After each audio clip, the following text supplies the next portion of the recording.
Então vamos iniciar nossa escola bíblica dominical orando ao nosso Deus. Senhor Deus amado, te agradecemos por mais um dia, Senhor, por podermos aprender mais de Ti, estudar a Tua palavra, Senhor, tão livremente como nós podemos, nos nossos tempos, no nosso país. Nos ajude, Senhor, a nos esmerarmos nisso, Senhor, nos esforçarmos para conhecer a Tua vontade, Senhor, e viver aqui de modo digno, Senhor, de tudo que temos aprendido. E pedimos para isso, Senhor, o Teu Santo Espírito, para que nos auxilie e nos abençoe neste momento. E te oramos em nome de Jesus Cristo. Amém. Muito bem, então o que nós estudamos domingo passado? Breve catecismo. Resposta mais geral, né? Então a gente viu o final do batismo, onde a gente viu sobre quem deve ser batizado. Quem deve ser batizado? Todo o povo de Deus. Isso inclui crianças? Sim, né? Nós vimos que crianças fazem parte do povo de Deus e por isso nós batizamos. Elas são incluídas como parte da igreja visível. Certo? Então, desde a circuncisão, onde crianças eram circuncidadas, hoje também com batismo, agora mais abrangente ainda, crianças também recebem este sacramento. Aí a gente começou a ver a Santa Ceia. Então, a Santa Ceia, o que é a Ceia do Senhor? O que é o batismo, na verdade, antes? O que significa o batismo? É um sacramento. Simboliza o quê? É o sinal do quê? Da aliança. E significa o que foi feito por nós? A água simboliza o quê? Nos lavarmos, né? O lavar regenerador do Espírito Santo, que a gente chama de novo nascimento. Quando o Espírito Santo nos regenera. Então ele nos lava, significa purificação também, obviamente. E agora nós fazemos parte da aliança. Certo? Nascemos de novo, agora nós pertencemos a uma nova família, que é a família de Deus. E a ceia do Senhor?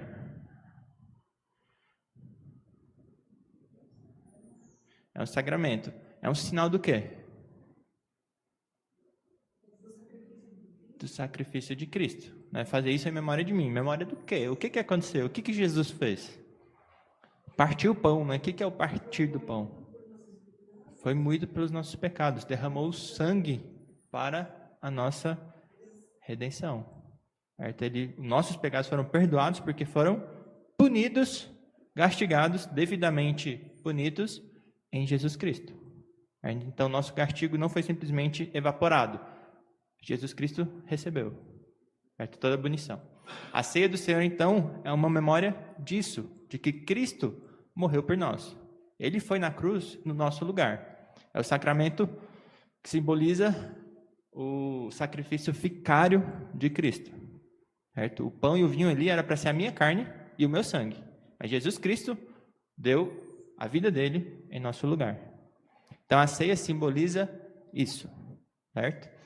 E a gente discutiu então sobre a ceia e a gente parou na parte a gente falou um pouco sobre a diferença do batismo para a ceia, porque no batismo a gente batiza crianças, mas na ceia a gente deixa crianças participarem da ceia do Senhor? Não deixamos, né? Então por que nós fazemos essa distinção? Seria 2 pesos e 2 medidas? Ou tem algum motivo para isso? Então a gente já explicou por que a gente inclui crianças no batismo. E a ceia do Senhor, a gente começou a discutir sobre a questão de participar dignamente. O que significa participar dignamente da ceia, que a gente não tem essa parte sobre o batismo. Então a pergunta 97, que é a última pergunta sobre a ceia do Senhor, fala o seguinte: o que se exige para participar dignamente da ceia do Senhor? A resposta é: exige-se daqueles que desejam participar dignamente da ceia do Senhor que se examinem sobre o seu conhecimento em discernir o corpo do Senhor, sobre a sua fé para se alimentarem dele, sobre o seu arrependimento, amor e nova obediência, para não suceder que, vindo indignamente, comam e bebam para si a condenação. Certo?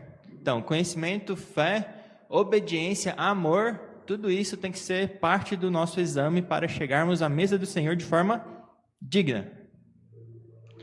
Então, a primeira coisa é que esse sacramento existe preparação. E não que não devemos nos preparar para o batismo também, Todos os sacramentos é um sacramento. Então, o que é um sacramento? É uma ordem do nosso Senhor Jesus Cristo. Certo? Enquanto ele estava vivo aqui, uma ordem direta por ele. Então, o batismo ele deu na sua ressurreição, ide por todo mundo e batizai. Todos os discípulos, em nome do Pai, do Filho e do Espírito Santo, ensine-os a tudo que eu tenho ensinado vocês. E a ceia do Senhor também foi instituída por Cristo, não foi? Em qual momento?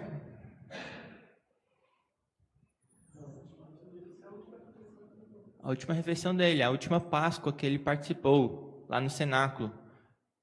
Logo depois da Páscoa, ele foi então preso e crucificado. Então, naquela noite, ele reuniu seus discípulos, incluindo até o traidor, e instituiu a ceia do Senhor. Tomai o meu cálice, tomai o vinho, esse é o meu sangue. Antes, tomai o pão, esse é o meu corpo. Então, ele instituiu ali a ceia do Senhor. E Paulo fala que ensina para os irmãos fazer aquilo que ele recebeu de Cristo, em 1 Coríntios 11. Então, tem essa preparação. É um sacramento, tudo é um sacramento. É um sacramento, a gente nunca chega de forma indigna, não importa qual que é, a gente tem que ter uma preparação, porque é uma ordem do Senhor. Tanto que a gente coloca como sacramento, algo importante, sagrado, relacionado também ao santo. Então, por ser um sacramento, a gente entende a solenidade, seja o batismo, seja a ceia do Senhor. Mas diferente do batismo, na ceia do Senhor a gente tem mandamento nas Escrituras que exige esse preparo específico, onde a gente precisa discernir o corpo do Senhor. Vamos abrir em 1 Coríntios? Primeira carta aos Coríntios, capítulo 11, versículo 28.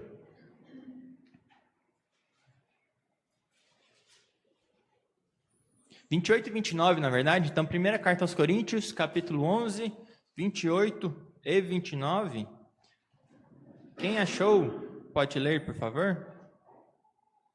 Examine-se, pois, o homem a si mesmo, e assim coma do pão e beba do cálice. Pois quem come e bebe sem discernir o outro, tome e bebe juízo para si. Então, Paulo deixa claro aqui que a gente precisa fazer um exame. Todos precisam examinar a si mesmo para participar da ceia do Senhor. E isso é tão ressaltado porque logo em seguida ele coloca que o não fazer receberá o quê? Maldição. Porque quem não chega de forma digna, come e bebe o quê? Juízo para si. É maldição.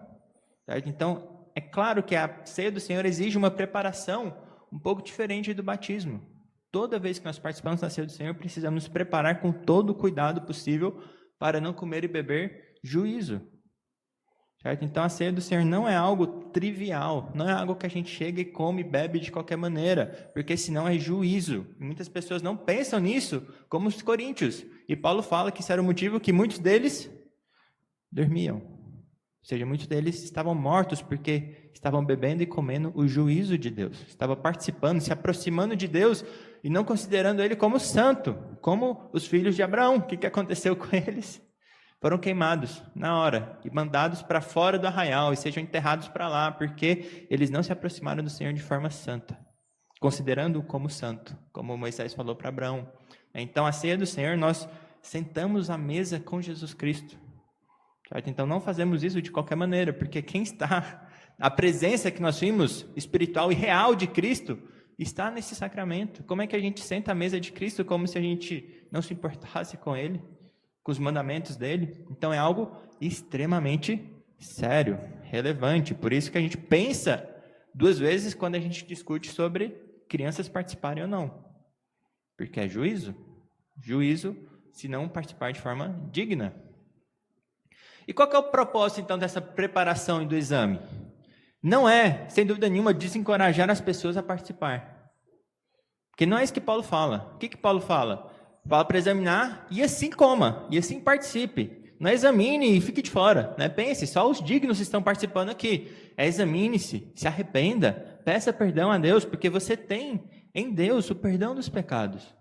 Você tem em Deus, com arrependimento sincero, coração contrito, Ele não vai rejeitar de forma nenhuma. Então a preparação não é para que você não participe da ceia. Isso não deve ser feito. Os cristãos não devem abandonar a ceia do Senhor porque acham que estão em pecado, alguma coisa assim. Eles devem se arrepender e participar. O exame é para que você coloque a sua vida em dia e participe, porque isso é graça que você vai receber. É importante que você participe da ceia. Então essa preparação não é para afastar ninguém de forma nenhuma.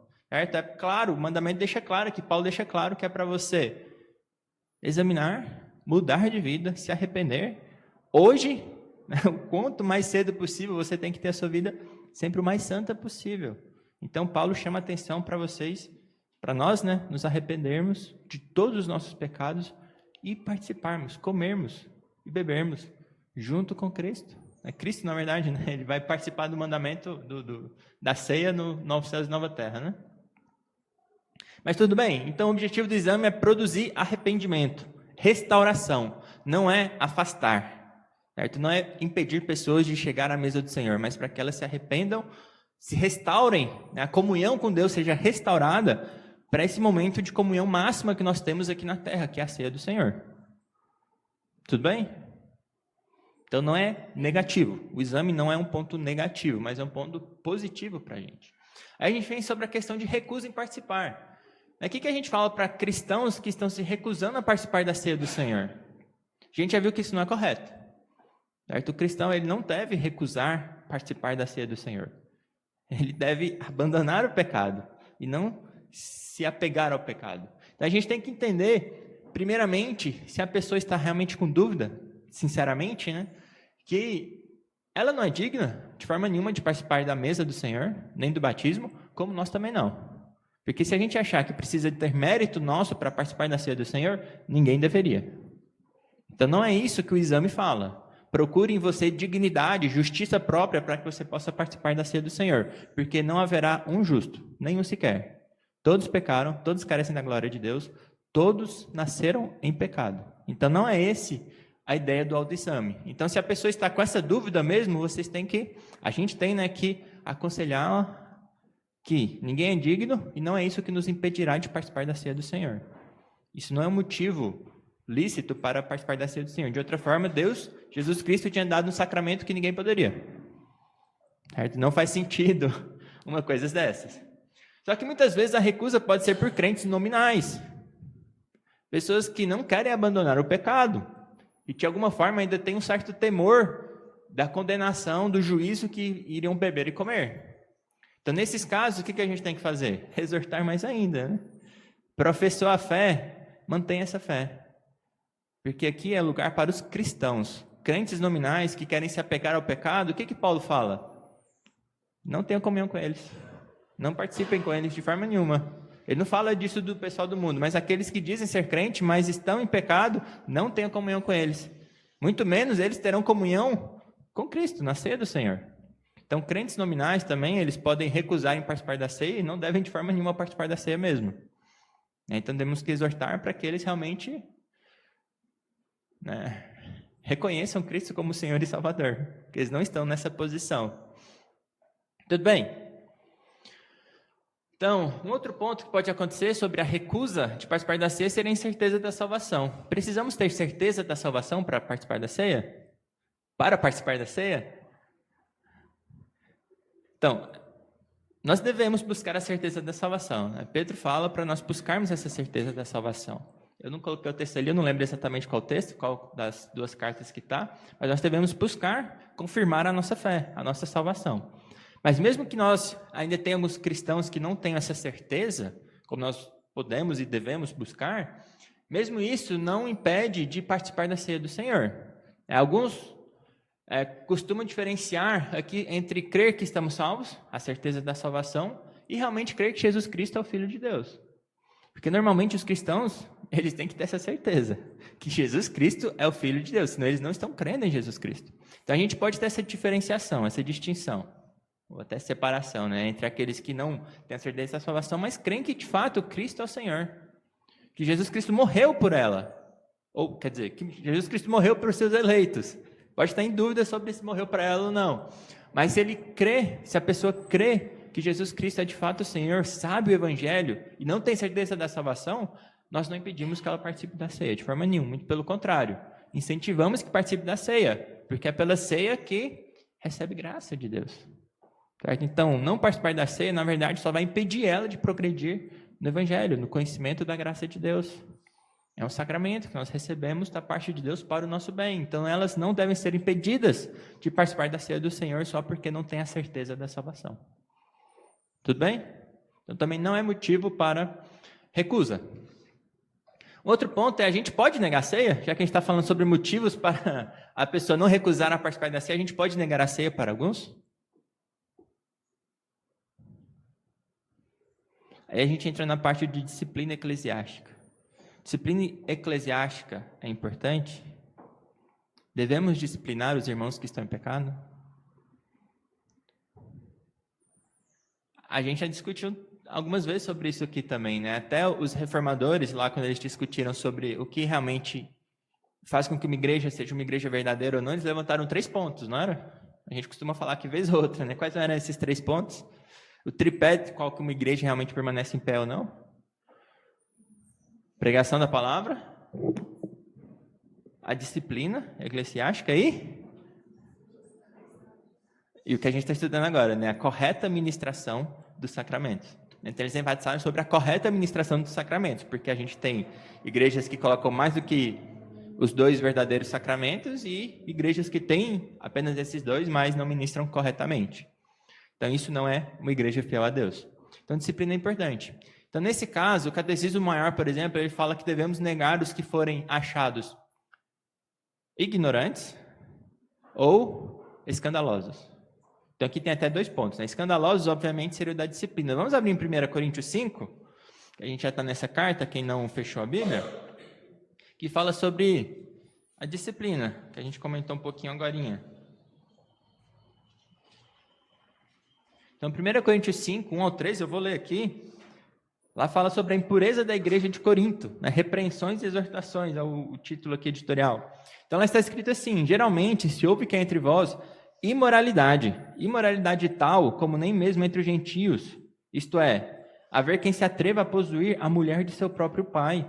E contudo, andais vós ensoberbecidos, e não chegastes a lamentar, para que fosse tirado do vosso meio quem tamanho traje praticou. Eu, na verdade, ainda que ausente em pessoa, mas presente em espírito, já sentenciei, como se estivesse presente, que o autor de tal infâmia seja, em nome do Senhor Jesus, reunido vós e o mesmo Espírito, com o poder de Jesus nosso Senhor, entregue a Satanás para a destruição da carne, a fim de que o Espírito seja salvo no dia do Senhor Jesus. Não é boa a vossa jactância, não sabeis que um pouco de fermento leveda da massa toda? Lançai fora o velho fermento, para que sejais nova massa. Como sois de fato, sem fermento, pois também Cristo, nosso Cordeiro Pascal, foi imolado. Por isso, celebramos a festa não com o velho fermento, nem com o fermento da maldade e da malícia, e sim com os asmos da sinceridade e da verdade. Já em carta vos escrevi que não vos associasseis com os impuros. Refiro-me com isto não propriamente aos impuros deste mundo, ou aos avarentos, ou roubadores, ou idólatras, pois neste caso terias de sair do mundo. Mas agora vos escrevo que não vos associeis com alguém que, dizendo ser irmão, for impuro, ou avarento, ou idólatra, ou maldizente, ou beberrão, ou roubador. Com esse tal, nem ainda comais. Pois com que direito haveria eu de julgar os de fora? Não julgais vós os de dentro? Os de fora, porém, Deus os julgará. Expulsai, pois, de entre vós o malfeitor. Então, o que Paulo está falando aqui? Essas pessoas que estão praticando pecado, professam a fé, mas não abandonam o seu pecado, continuam praticando o pecado, o que a gente tem que fazer com elas? Expulsá-las, entregá-las a Satanás, para ver se assim a alma se salva. Pensando, obviamente, sempre na salvação dele, porque ele está cometendo infâmia tal como não se há entre os gentios. Todos, na verdade, que vivem praticando o pecado e professam a fé, praticam infâmia tal como não há entre os gentios, porque isso é absurdo. Tendo conhecimento de Deus, negando a Deus e desobedecendo a Deus. Então, Paulo fala aqui sobre o sacramento, sobre o fermento, sobre pão asmo, sobre comer. Com esses, nós não devemos comer com eles. Não somente na refeição da sua casa, chamar para almoçar contigo, mas participar da ceia do Senhor. Como que tal pessoa vai participar da ceia do Senhor, sentar à mesa de Cristo? De forma nenhuma. Então nós podemos e devemos negar a ceia do Senhor às pessoas que professaram a fé, mas não praticam a piedade. Andam em pecado, apegados aos seus pecados, praticando pecado qualquer que seja mentiroso, seja adúltero, seja qualquer pecado, por menor, por maior que seja, considerado entre nós, não deve participar da ceia do Senhor. Deve ser expulso até que ele se arrependa. E se arrependendo, obviamente, eu não trouxe o texto aqui, mas depois Paulo fala para pôr de volta na igreja. Então, aqueles que não estão arrependidos não participam da ceia do Senhor.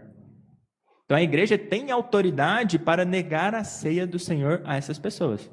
Calvino, na verdade, lutou contra isso. Ele negou a ceia. Eu não lembro para qual era o grupo que estava nesse sentido, né? Acho que a cidade falou que ele tinha que dar a ceia e ele recusou mesmo assim. Eu não lembro exatamente a história, mas ele bateu o pé nesse ponto. Essas pessoas não podem participar da ceia do Senhor. Eu não vou dar a ceia do Senhor a essas pessoas, porque elas não estão dignas. Elas professam a fé, mas não são crentes. Para fora. Para fora, vocês não têm comunhão conosco. Certo? Então, isso é um ponto sério. E disciplina é algo importantíssimo, como Paulo colocou aqui. Porque se a gente deixa esses impuros no nosso meio, o que vai acontecer? Toda a massa vai acontecer o quê? Se corromper. Então, é preciso para o bem da pessoa e para o bem de toda a igreja. A igreja que não disciplina está fadada a ser impura. Certo? Não só aquela pessoa que vive no pecado, mas seus filhos, sua família, você e toda a liderança da igreja está fadada a caminhar para a impureza. Então, negamos a ceia do Senhor? Com toda certeza. Certo? Tudo bem? Os sacramentos, então, são para os que estão no Senhor e foram instruídos para participar da ceia do Senhor de forma digna. Então, a ceia é negada também aos que estão na ignorância. Porque você ama aquela pessoa, você quer que ela beba e coma juízo para si, você vai deixar ela participar na ignorância, você vai instruí-la, e assim ela participe. Certo? Então, o catecismo também, especialmente o maior, ele fala sobre a ignorância. A ignorância também é condenável. Certo? Participar da ceia do Senhor na ignorância é beber e comer juízo. Então, também nós negamos a isso. Tanto que, toda vez que a gente ministra a ceia, o que a gente fala? O que o pastor fala? A ceia não é da igreja presbiteriana, é de quem está em comunhão com a sua igreja, ou seja, já professou a fé, já foi instruído na fé, já sabe o que é o evangelho. Então, a ceia do Senhor não é para quem entrou aí de qualquer maneira, é de quem está em comunhão com uma igreja, que está sendo edificado, crescendo em conhecimento e já ouviu o evangelho e conhece o evangelho. Não é para ignorantes, não é para impuros que estão apegados ao pecado. Tudo bem? É para o povo de Deus que está com discernimento para participar da ceia do Senhor e então beber e receber graça de Deus. Certo?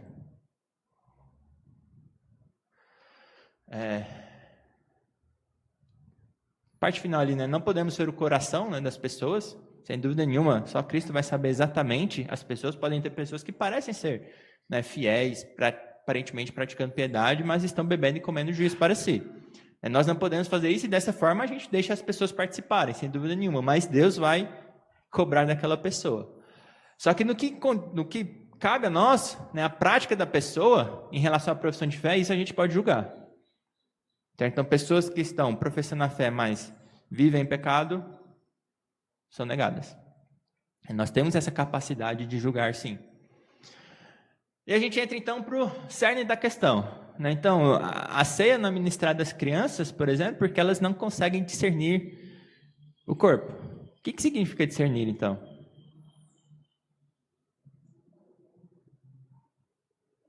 Discernir literalmente significa fazer distinção, né? Ou diferenciar, que é o que está lá em 29, né? 1 Coríntios 11, 29 que a gente leu, né? Que a gente precisa discernir o corpo de Cristo. Então, quem enxerga, por exemplo, apenas um pão e vinho, um sacramento qualquer, não deve participar. E se está ali pensando que é só uma comida, um pão, um vinho, ou suco de uva, no nosso caso, não discerne o significado, toda a ideia por trás do que realmente é o evangelho, não deve participar. Por isso que a gente fala, ignorantes não participam também, porque é necessário discernir. Então nós devemos enxergar o verdadeiro corpo de Cristo, a sua obra redentora, o que foi feito por nós, o que significa esse partir do pão, o que realmente significou Cristo ir naquela cruz. Por que Cristo teve que ir àquela cruz no nosso lugar? Por que era esse único meio de salvação? E toda a obra de Cristo, o Evangelho. Se você pergunta para muitos cristãos o que é o Evangelho, muitos não vão saber responder. Muitos não vão saber responder, não vão saber ligar a obra de Cristo. Como Paulo fala ali em Coríntios 15, né? Que Cristo veio ao mundo, nasceu, cresceu, morreu pelos nossos pecados, foi crucificado pelos nossos pecados, como está escrito. Ressuscitou ao terceiro dia, como está escrito. Esse é o Evangelho. E muitos não conseguem nem ligar o Evangelho à pessoa e à obra de Cristo. Quanto mais ter dignidade para participar, ter discernimento, né, para participar da ceia do Senhor. Sim.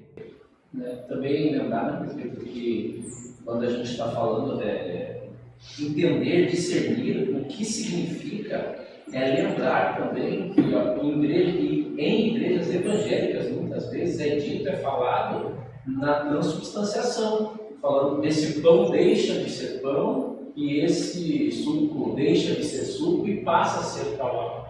Não é nesse sentido, é no sentido de entender o significado, não o elemento em si passa a ser algo. Ligar o sinal à coisa significada, onde o sinal não deixa de ser. A gente falou sobre os elementos na aula passada também, transubstanciação e consubstanciação, como isso não condiz com o que nós entendemos, né? Que quando fala Cristo é a porta, não quer dizer que ele é uma porta, né? Ele é o caminho, não quer dizer que ele é um caminho literal, que a gente vai andar em cima dele. Então, lembrando rapidamente, né, transubstanciação fala que os elementos são transformados. Apesar da aparência externa se manter, o pão vira realmente o corpo e o sangue e o vinho vira realmente o vinho. Mesmo assim, o elemento na Igreja Católica ainda não é distribuído a todos, o que também já é errado uma desvirtuação em si. Consubstanciação, ele se mantém pão, mas de uma forma diferente dos católicos, inclui a ubiquidade do corpo glorificado de Cristo. E nós, reformados como um todo, entendemos que é o quê? Cristo está presente, só que de que forma? Espiritualmente e realmente. Nós todos creem nisso, católicos, luteranos e nós também, que precisamos nos alimentar de Cristo. Quem não come da minha carne, quem não bebe do meu sangue, não tem parte comigo, como Cristo falou em João capítulo 6. Mas nós entendemos que essa realidade é espiritual. Como a gente colocou na outra vez, né? A gente se alimenta com a fé, né? Que é a mão da alma. Não como se o corpo realmente tivesse...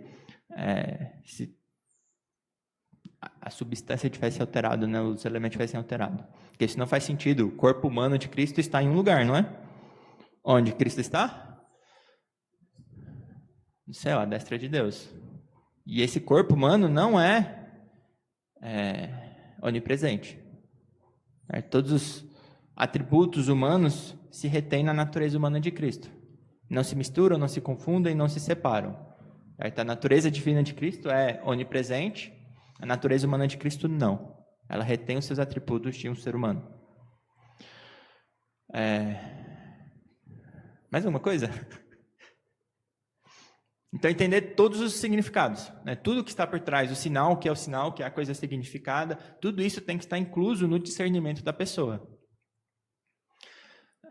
Então, para se participar da ceia, a gente tem que ter, sem dúvida nenhuma, uma certa medida de conhecimento doutrinário. E muitas igrejas não se importam nada com isso, deixam qualquer um participar de qualquer maneira. E também fé. Sem fé em Cristo, não é sacramento. Então tem que ter a fé, o Espírito Santo também agindo para que o sacramento possa ser, de fato, eficaz. Então, como a pergunta fala também na resposta, obviamente ele é acompanhado de arrependimento, amor e obediência. Senão, se não tem esses elementos, você está bebendo e comendo juízo para si. Certo? Bom, então isso acaba a parte da ceia do Senhor. Isso explica também por que nós não ministramos a ceia do Senhor para crianças. Porque nós não reconhecemos que a criança seja capaz de discernir como deve para não tomar juízo sobre si. Então nós permitimos o batismo, que o batismo é um sinal que ela faz parte da aliança, que agora ela está nesta aliança, seja um adulto porque creu em Cristo e foi batizado, ou uma criança porque nasceu na família da fé. Como nós falamos, a fé ela é para Abraão, para os seus filhos e para os filhos dos seus filhos. Nós entendemos que nossos filhos fazem parte da aliança, teologia pactual. Mas a ceia do Senhor, então, não é para elas. Então, quando elas tiverem um entendimento, professarem publicamente a fé, né? Na nossa igreja a gente tem essa separação, né? Adultos em outras igrejas professam a fé publicamente, são batizados. Aqui as crianças são batizadas, mas depois, quando elas assim desejarem, manifestarem, elas professam a sua fé publicamente. Então, isso é um sinal que chegou o discernimento. Ela professou a fé, ela reconhece, ela agora tem essa responsabilidade de zelar pela sua vida espiritual e pode participar da ceia do Senhor. Ele tem essa graça, esse privilégio de participar da ceia do Senhor depois que professa a fé. Alguma questão antes da gente passar e encerrar a parte dos sacramentos? Você comentou a questão de membresia e ser livre com uma dúvida. Porque, quando eu comecei a fazer muita gente tinha muito de membros para a igreja. E se é ok distribuir a ceia para pessoas que não são membros da igreja, ou então que são membros, mas não estão em comunhão com a igreja da qual são membros. A nossa igreja, ela institui que você pode participar da ceia, não sendo presbiteriano, mas você tem que estar em comunhão com a igreja a qual você pertence. Porque crente fora de igreja tem alguma coisa errada. Crente que não está em comunhão com a igreja, não está cumprindo o mandamento de Deus que fala não deixei de congregar, como é costume de alguns. Tem muita discussão, já houve muita discussão no início sobre a ceia aberta, a ceia fechada, que é essa questão. Quem participa, quem é membro dessa igreja local, membro da denominação como um todo, ou qualquer igreja que a gente considere irmã. Então já houve muita discussão sobre fechar a ceia do Senhor.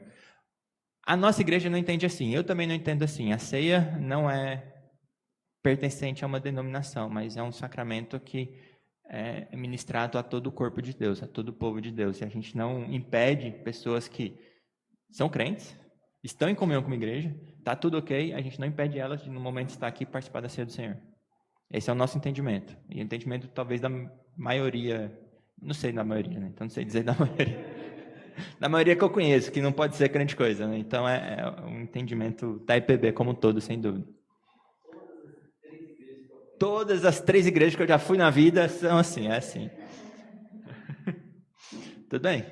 Então, já teve muita discussão e teve gente que já discordou, mas... Quem não é membro de igreja nenhuma... Não. E quem é membro, mas não está lá... Então, quando a pessoa chega, a gente vai confiar um pouco na palavra dela, né? Porque o pastor alerta aqui. Né? Toda vez que a gente ministra a ceia, por que ela é feita também e ministrada por um sacerdote ordenado, né? Um pastor ordenado, um ministro ordenado? Para que seja feita da maneira correta. Porque a correta administração dos sacramentos é o sinal de uma igreja fiel. E é alertado tudo isso. Então, as pessoas que estão em comunhão com a igreja, que mesmo que não seja dessa igreja, mas estão em comunhão, está com a vida tudo ok, está participando da igreja, está sendo ministrado, pastoreado, edificado, essas pessoas podem participar. Se alguém chega aqui e acha que vai participar, mesmo não estando em nenhuma igreja, participa, porque a gente não vai pedir a ficha da pessoa, né? Peraí, vamos ligar. Só um pouquinho. Mas ela não examina-se a si mesma. Aí ela vai beber e comer juízo para ela. Então a gente alerta, nem em todos os casos a gente vai pecar. Se a gente sabe, obviamente a gente vai impedir, porque a gente não deve permitir que qualquer um participe, mas pode acontecer. Aí provavelmente ainda tem pessoas que discutem que a ceia tem que ser fechada, né, e tudo mais, e passam desse ponto, mas eu não vejo nenhum argumento para isso. Nunca estudei a fundo também essa parte de ser aberta, fechada e tudo mais, porque, sei lá. Só sei que sou contra. Só sei que sou contra. Eu nunca vi nenhum argumento, né? Eu não procurei quais são os argumentos dessas pessoas que falam da ceia fechada, né? Mas eu acho que são todos extra-bíblicos. Talvez eu estude aí para ver agora, eu fiquei curioso um pouco. Mas tudo bem. Agora a gente vai partir para a parte final do nosso breve catecismo, que é sobre oração. Então a gente já viu um monte de coisa. E agora a parte final, as perguntas finais, da pergunta 98 até a 107, a gente vai tratar sobre oração. Que a gente viu, essa parte final, que eu falei que é até um pouco mais voltada para quem já é crente, fala sobre a palavra de Deus, né? Aqueles que precisam ser edificados tem que ser especialmente na palavra de Deus, nos sacramentos e na oração. Certo? Então a oração também é um ponto relevante, importante da vida de todo cristão, que não pode ser feito também de qualquer maneira. a gente tem que aprender a orar. Não foi isso que os discípulos falaram a Jesus? O que eles chegaram a Jesus? Jesus, ensina-nos a orar. Então, devemos aprender a orar. Não é algo que nós temos naturalmente, não é algo que nós fazemos corretamente, naturalmente, devemos aprender também. Então, a primeira pergunta aí dessa etapa final, 98, é: o que é oração?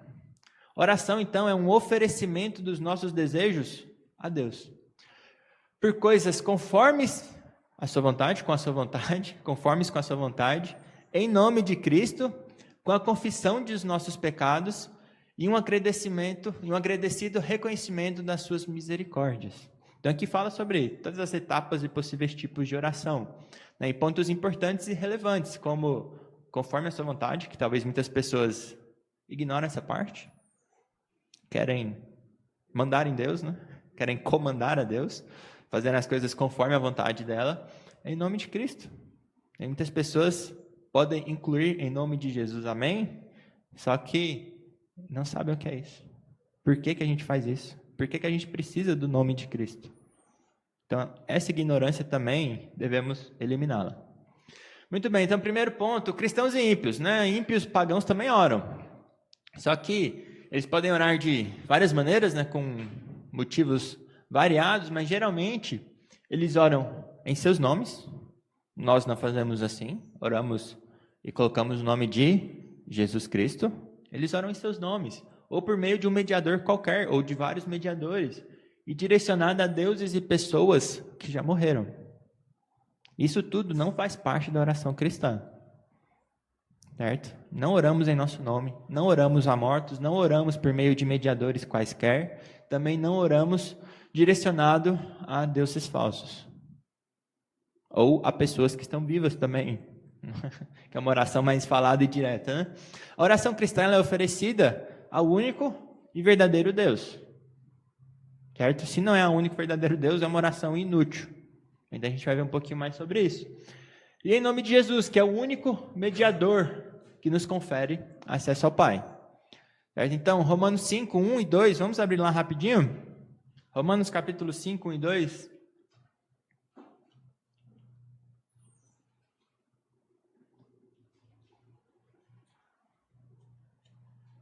Quem achou pode ler, por favor? Justificados, pois, mediante a fé, temos paz com Deus por meio de nosso Senhor Jesus Cristo, por intermédio de quem obtivemos igualmente acesso pela fé a esta graça na qual estamos firmes e gloriemos-nos na esperança da glória de Deus. Então, por meio de Cristo nós recebemos o quê? A justificação. Por meio da justificação nós temos agora o quê? Paz com Deus. Antes nós éramos o quê? Inimigos. Estávamos em inimizade com Deus. E com essa paz, agora também Cristo não somente nos deixou quites, nos deixou agora propícios. O sacrifício de Cristo também foi propiciatório. Quer dizer que agora Deus está propício a nós. Nós temos acesso a Ele. Por meio de Jesus Cristo. 1 Timóteo 2,5 fala que, porquanto há um só mediador entre Deus e os homens, Cristo Jesus, homem. Há um só mediador, certo? E não uma hierarquia de mediadores também, como igrejas falam por aí. É um só. É por ele que nós temos acesso direto, certo? Não é por meio de uma hierarquia que a gente chega ao nível superior.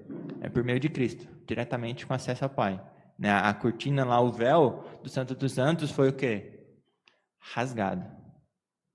Rasgado. Então é por meio de Cristo. A gente vai falar um pouquinho mais sobre isso em breve. Então, o primeiro ponto é, por que nós devemos oferecer nossos desejos a Deus? Nós somos capazes de fazer alguma coisa? Nós temos força em nós mesmos? Como Cristo fala, a parte de mim, nada podeis fazer. Então, oração, nós oferecemos nossos desejos a Deus porque nós dependemos de Deus. Algo que muitos não querem fazer porque não são humildes, são soberbos. Muitos não têm vida de oração porque são soberbos. Não reconhecem a sua incapacidade à parte de Deus. Não se humilham diante de Deus. Não se põem de joelhos porque são soberbos. Certo? Então, oração, nós oferecemos desejo porque nós somos criaturas que dependemos desse nosso Criador, que não é somente nosso Criador agora, mas todos aqueles que receberam a Cristo receberam o poder de ser o quê? Filhos de Deus. Somos agora filhos de Deus. Nós dependemos desse nosso Pai Celestial, o Pai que está nos céus, como essa oração que Jesus Cristo ensinou. Nós somos dependentes. O próprio Cristo, ele usava muito de orações, se a gente lê esses textos, não precisa abrir lá. Lucas, 6, 9, 11, 18, ele sempre passava por aflições, por grandes batalhas, por assim dizer, e ele passava noites orando. Ele se recarregava suas energias, entrando em contato com o Pai, conversando com o Pai, orando a Deus. Da mesma maneira, nós, quanto mais necessitados, mais aflitos, mais impotentes diante do que o mundo está nos oferecendo, nós oramos a Deus, reconhecendo, nos humilhando a Deus, reconhecendo a nossa dependência, que não há salvação, não existe saída, a não ser que Deus esteja conosco, a não ser que Deus abra as portas, ajude-nos. Então, o primeiro ponto da oração é reconhecer a dependência, humilhação total diante de Deus, porque nós não podemos nada, absolutamente nada. Outro ponto é que é apenas a Deus. Nós não oramos outras coisas, outros deuses, ou elementos por aí, porque é apenas Deus, somente Deus. Nós não oramos aos mortos, porque o que os mortos podem fazer por nós? O que uma imagem pode fazer por nós? O que o dinheiro na sua conta pode fazer por você? Nada. Então apenas Deus. Deus é o único que é capaz de ouvir as nossas orações. Quem morreu pode nos ouvir? Não ouvirá nossas orações. Católicos afirmam que os santos estão com Deus e por isso Deus dá a capacidade deles de ouvir a nossa oração. Então a gente ora, Deus passa para os santos pedem para Jesus e Jesus passa para Deus. É apenas Deus. Deus é o único que é capaz de ouvir as nossas orações. Então por que a gente vai orar para outra coisa ou para outra pessoa qualquer? Não tem jeito. Apenas Deus tem a sabedoria para ouvir e discernir também nossas reais necessidades. Pessoas, você pode pedir, clamar por muitas coisas às pessoas e muitas vezes vai receber o que você pediu. Isso vai causar não benefício para você, mas danos. Certo? Por mais que a pessoa esteja bem intencionada em te ajudar, ela pode te atrapalhar. Certo? Apenas Deus tem sabedoria. Vamos abrir em 1 Reis, primeiro livro de Reis, capítulo 8, versículo 39, acho que é a oração de Salomão. E Jeremias também. Jeremias eu vou abrir. Então abram lá em 1 Reis, capítulo 8, versículo 39. Quem achou pode ler, por favor? Ouve tu nos céus, lugar da tua habitação, perdoa, age e dá a cada um segundo todos os seus caminhos, já que lhe conheces o coração, porque tu, só tu, és conhecedor do coração de todos os filhos dos homens. Então só Deus conhece o coração de todas as pessoas. Muitas vezes nem nós conhecemos o nosso coração verdadeiramente. Jeremias 17, 9 e 10 fala que enganoso é o coração, mais do que todas as coisas, e desesperadamente corrupto, quem o conhecerá? Eu, o Senhor, esquadrinho o coração, eu provo os pensamentos, e isto para dar a cada um segundo o seu proceder, segundo o fruto das suas ações. Então somente Deus tem a sabedoria para realmente nos auxiliar, ouvir as nossas petições, conhecer o nosso coração e nos auxiliar. Nenhum outro consegue desvendar esses mistérios. Certo? Outro ponto, apenas Deus tem poder para perdoar pecados. Certo? Deus não ouve pecadores. Certo? Então, o que o cego lá falou, sobre os líderes falando sobre ele ter sido curado e tudo mais, né, sobre Jesus Cristo, olha, eu sei que Deus não ouve pecadores, mas Deus atendeu a Jesus Cristo. Então, só Deus tem poder para perdoar pecados. Então, por que a gente vai chegar a outras pessoas que a gente não recebe nenhum perdão dos nossos pecados? E como que Deus, por meio de qualquer volta que seja aí, vai nos atender se nós permanecemos nos nossos pecados? É como Paulo fala, né? Se nós permanecemos nos nossos pecados, somos os piores do mundo, né? Não tem salvação nenhuma. Apenas Deus tem poder para realizar os desejos. Apenas Deus pode conceder o que você precisa. Apenas Deus tem realmente poder para controlar todo o universo e conceder o que você precisa. Então, quando você clama a pessoas, as pessoas podem falar que vão te ajudar, né? Podem até prometer que vão te ajudar, mas elas têm a capacidade de realmente te ajudar daqui 1 ano, daqui 2 anos, daqui 2 horas? Ninguém tem. Nenhum ser humano tem a capacidade de fazer a sua palavra ser cumprida. Não importa quão poderoso ele seja. O maior dos reis, o maior imperador que já houve nesse mundo, não tem a capacidade de fazer com que a sua palavra seja cumprida daqui a 1 hora. Só um ser neste universo tem essa capacidade, que é Deus. Só Deus que pode realmente conceder o que você precisa e o que você está clamando. Nenhum outro tem essa capacidade. Então, Daniel 4, 34, 35 fala isso, que é Nabucodonosor, na verdade, falando isso. Abram lá, por favor, e leiam. Quem achou pode ler. Daniel, capítulo 4, versículos 34 e 35.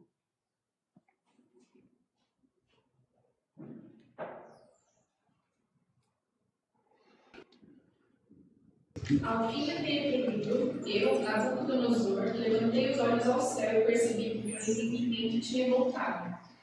Então louvei o Altíssimo, honrei e glorifiquei aquele que vive para sempre. Seu domínio é um domínio eterno, o seu reino dura de geração em geração.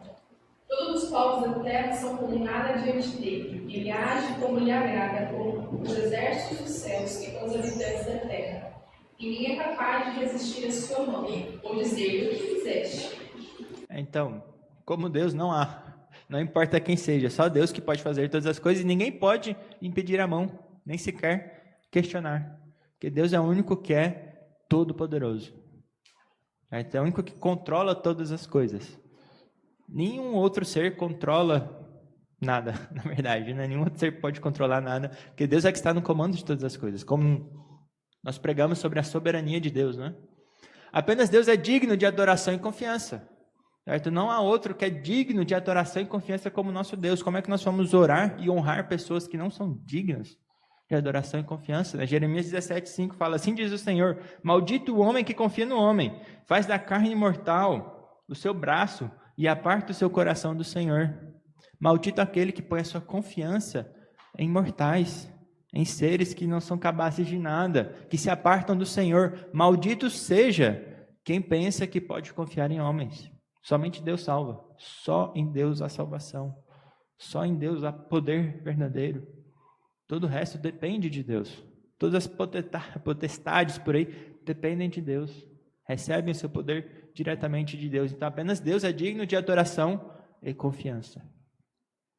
Outro ponto é que é em nome de Cristo.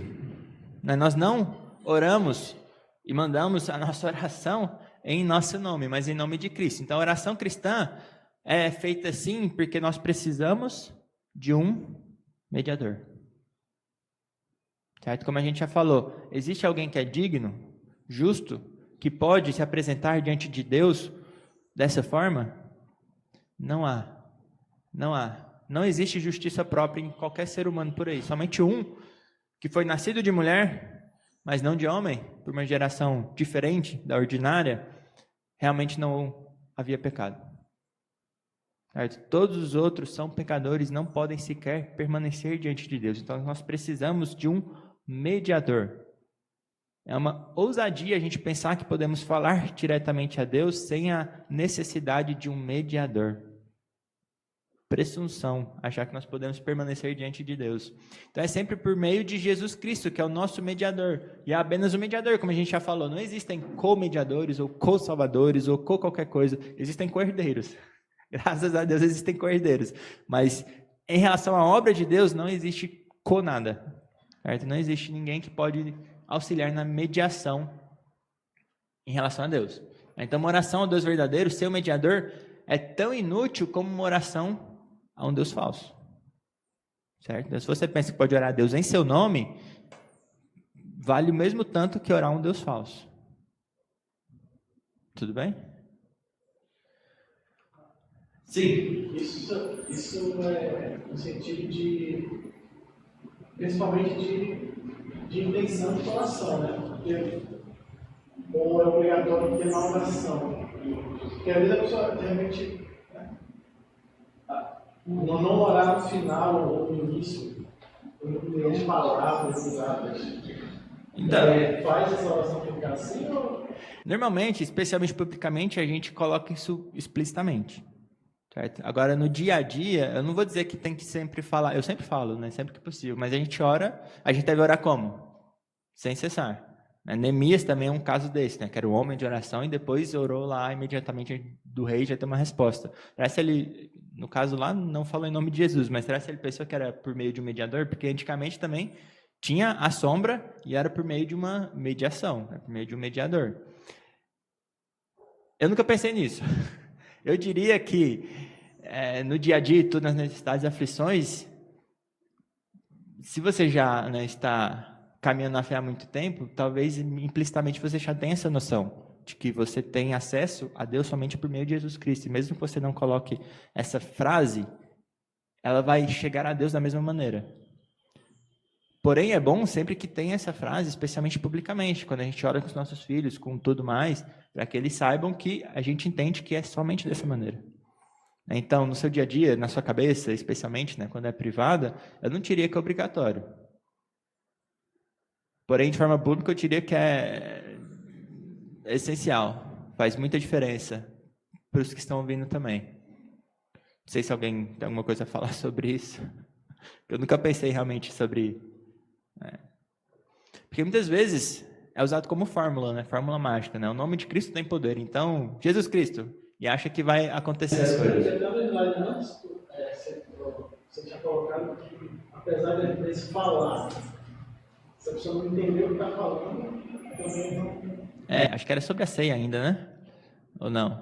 Não lembro. Acho que foi no início ali da oração, no comentário.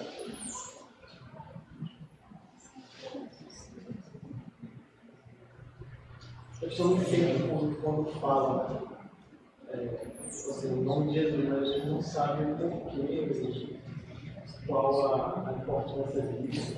Sem dúvida nenhuma, se não tem um entendimento, né, cai nesse caso de ser magia, né, de achar que apenas falar o nome de Cristo vai ser o suficiente. Isso, sem dúvida nenhuma, é até pecado, né, porque não está usando de ignorância, querendo chegar a Deus com ignorância. Da mesma forma que a gente citou aqui, né, os filhos de Arão, que quiseram se aproximar de Deus, fazendo um culto exploratório, né, tentando explorar quais seriam as opções e tudo, ignorando a Deus, né, como Ele realmente é santo, e por isso foram queimados. Então agora a gente tem acesso ao nosso Pai, é diferente dos filhos de Arão, mas de toda forma existe toda uma solenidade, uma relação que a gente tem com Deus que não é da mesma maneira como um igual, como um ser humano. Deus é diferente. Deus é altíssimo, superior a qualquer criatura que a gente possa imaginar. Daniel, por gentileza, orar em nome de Jesus Cristo. Sim. Orar em nome do Pai, do Filho e do Espírito Santo. Cristo é o mediador. Então a gente, normalmente, quando a gente ora, a gente pode falar que a gente ora a Deus, as três pessoas. Normalmente é direcionado ao Pai. Mas o mediador é Jesus Cristo. Então quando a gente fala uma oração, é em nome de Jesus Cristo. Não faz muito sentido falar que é em nome do Pai nem em nome do Espírito Santo, porque não condiz com a realidade das coisas, porque Cristo é o mediador. Nós oramos normalmente ao Pai, e o Espírito Santo faz o quê? Participa da oração ou não? Participa, né? Nós vamos chegar nisso, acho que hoje não, mas nós vamos chegar nisso, que nós oramos com auxílio do Espírito Santo, como Paulo fala em Romanos 8, né? Então os três participam da oração, mas Cristo é o mediador, em nome de Cristo. Geralmente oramos ao Pai com o auxílio do Espírito Santo. Certo? Então, não faz sentido orar em nome do Espírito Santo, em nome do Pai. Por mais que seja um Deus só, mas são três pessoas, né, distintas. Tudo bem até aí? Muito bem, então por que a gente precisa disso? Nós estamos separados. Nós estamos separados de Deus, não apenas por sermos criaturas, mas pelo pecado. Isaías 59 fala isso. O pecado do povo que traz separação de Deus com o povo. Então, o pecado nos trouxe separação. Nós estamos separados de Deus. O pecado é uma barreira entre nós e Deus. E precisamos, então, do nosso mediador para chegar a Deus. E uma vez que Deus é santo, não podemos ter acesso a Ele sendo pecadores. Certo? Sem santidade, como nós bem conhecemos nesse versículo, não é possível ver a Deus, nem ser atendido por Deus. Certo? Então é por meio de Jesus Cristo que trouxe essa ponte para nós. Tudo bem? Acesso, como a gente lê em Romanos 5, né? Justificação, e nos deu acesso, paz com Deus e acesso a Ele, acesso ao trono da graça de Deus. Deus, então, em sua misericórdia, Ele concedeu esse caminho. Estávamos separados pelo pecado, mas agora nós temos ousadia para entrar no Santo dos Santos. Abram alguns versículos aí para a gente encerrar essa parte, que o nosso tempo acabou. Abram João capítulo 14, versículo 6. Efésios também, outra pessoa em Efésios capítulo 3, 11 ao 12, e outra pessoa em Hebreus 4, 14 e 16. Outra pessoa também em 1 João, não custa muito, então é um ponto relevante, né? Nós temos agora acesso com ousadia ao Santo dos Santos. Então, João 14, Efésios 3, Hebreus 4 e 1 João 5. Quem achou pode ler, João 14, 6. Respondeu Jesus: Eu sou o caminho, a verdade e a vida. Ninguém vem ao Pai senão por mim. Então, sem Cristo, não vai ao Pai. Ele é o caminho, a verdade e a vida. Efésios 3, 11 e 12. Segundo o eterno propósito que estabeleceu em Cristo Jesus, nosso Senhor, pelo qual temos ousadia e acesso à confiança mediante a fé dele. Ousadia e acesso com confiança em meio de Jesus Cristo. Hebreus 4, também 14 e 16, ao 16. Pelo, pois, Jesus, o Filho de Deus, como grande sumo sacerdote que penetrou os céus, concedemos firmes a nossa confissão, porque não temos sumo sacerdote que não possa compadecer-se das nossas fraquezas. Antes, foi ele tentado em todas as coisas a nossa semelhança, mas sem pecados.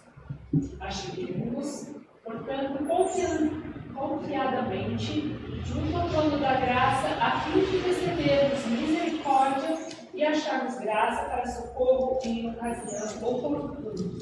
Então agora a gente não tem um sacerdote qualquer. Aquela figura do sumo sacerdote cessou, porque agora a gente tem um sumo sacerdote que não morre, que não tem pecado, não precisa oferecer sacrifícios para si mesmo todo ano.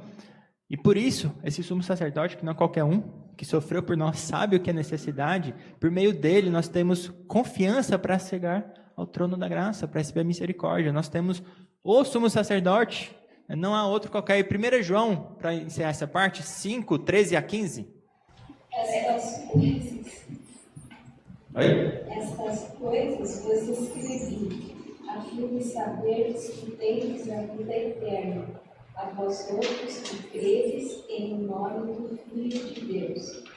E esta é a confiança que temos para com Ele.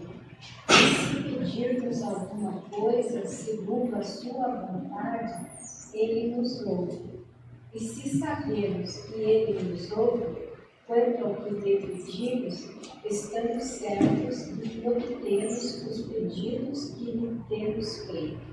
Então, fé, confiança em Cristo Jesus, nós oramos por meio dele, conforme a vontade dele. Depois a gente vai voltar nesse texto. E para encerrar, esse acho que é o slide que o Elielton falou, que ele preveu que ia aparecer ainda, né? Apenas mencionar o nome de Cristo é insuficiente. E a gente tem um texto muito relevante nesse ponto, que não precisa abrir lá, depois você pode abrir, que nosso tempo já foi embora, que é Mateus 7, 21 e 22, que fala: Senhor, Senhor, nós fizemos milagres em teu nome, nós profetizamos em teu nome, nós fizemos isso em teu nome. Jesus Cristo fala para eles que estavam clamando Senhor, Senhor, que é o sinal de intimidade, aquelas pessoas que achavam que tinham intimidade. Jesus Cristo, Deus, os hebreus usavam essa forma, né, Davi, Moisés, era um sinal de intimidade. Eles estavam lá, Senhor, Senhor. E Cristo falou o que para eles? Aparte-se de mim, vocês que praticam iniquidade. Somente usar o nome de Cristo não é suficiente. Se você não tem a fé verdadeira em Cristo, não foi regenerado pelo Espírito Santo, essa fórmula não é mágica. O nome de Cristo está reservado para aqueles que estão em Cristo Jesus, aqueles que obedecem a sua palavra, que amam a Ele e cumprem os seus mandamentos, que receberam do Espírito Santo. Simplesmente falar Jesus sem conhecer quem é Cristo, a verdadeira natureza do Evangelho, aqueles que confiam em si mesmos, não recebem de Deus coisa alguma. A oração é inútil deles. Deus não escuta a oração desses perversos. Então, o nome de Jesus não te dá acesso ao Pai. Simplesmente falar o nome de Jesus.